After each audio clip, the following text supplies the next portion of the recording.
पुण्यातील मुंढवा जमीन घोटाळा प्रकरणी पार्थ पवारांना दिलासा. अहवालामध्ये अमेडिया कंपनीच्या वतीनं व्यवहार करणाऱ्या 2 अधिकाऱ्यांच्या विरोधात कारवाईची शिफारस. जमीन खरेदीशी पार्थ पवारांचा थेट संबंध नसल्याचा उल्लेख. एका वृत्तपत्राचा दावा. प्रफुल्ल पटेलांकडून राष्ट्रीय अध्यक्षपदासाठी सुनेत्रा पवारांच्या नावाचा प्रस्ताव. देवगिरीवरील बैठकीमध्ये सर्व आमदारांचं एकमतानं समर्थन. 26 फेब्रुवारीला राष्ट्रीय अध्यक्षपदाच्या निवडीची औपचारिकता.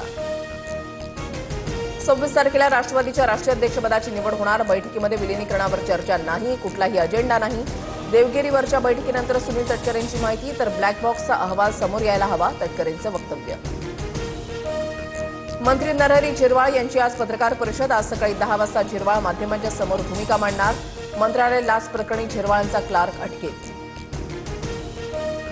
ब्लॅक बॉक्स खराब, अपघात की घात? रोहित पवार पुन्हा आक्रमक. 18 तारखेला मुंबईमध्ये पुन्हा पत्रकार परिषद घेणार. तर दिल्ली दौऱ्यामध्ये रोहित पवारांकडून 2 खासगी गुप्तहेर संस्थांची भेट. अपघाताचा तपास गुप्तहेर संस्थांकडून होण्याची शक्यता. मुंबईत क्लायमेट परिषदेच्या कार्यक्रमाचं आयोजन. पंतप्रधान मोदींसह फ्रान्सचे राष्ट्राध्यक्ष इमॅन्युएल मॅक्रॉन उपस्थित राहणार. दौऱ्यानिमित्त दक्षिण मुंबईतील वाहतुकीमध्ये बदल. पंतप्रधान मोदी आणि फ्रान्सचे राष्ट्राध्यक्ष इमॅन्युएल मॅक्रॉन यांच्यात द्विपक्षीय बैठक होणार. मॅक्रॉन यांची भारताची 4थी तर मुंबईमध्ये पहिलीच भेट असणार. संरक्षण, तंत्रज्ञान, पायाभूत सुविधा आणि इंडो पॅसिफिक सहकार्याच्या पार्श्वभूमीवर हा दौरा असेल. सीबीएसई 10वी 12वीची परीक्षा आजपासून सुरू होणार. 11 मार्चपर्यंत ही परीक्षा घेण्यात येणार. 10वीचा पहिला पेपर गणिताचा, तर 12वीचा पहिला पेपर बायोटेक्नॉलॉजी आणि शॉर्टहँडचा असेल.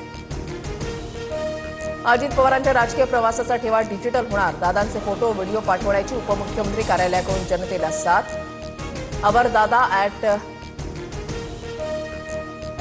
within.india.org आणि भ्रमणध्वनी क्रमांक 8879887009 या क्रमांकावर फोटो, व्हिडिओ पाठवता येणार.